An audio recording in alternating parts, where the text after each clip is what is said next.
Hãy subscribe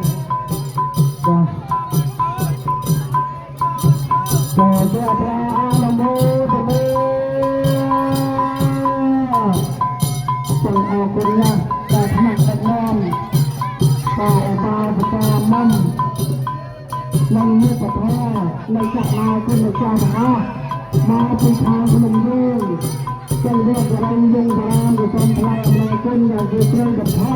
hấp dẫn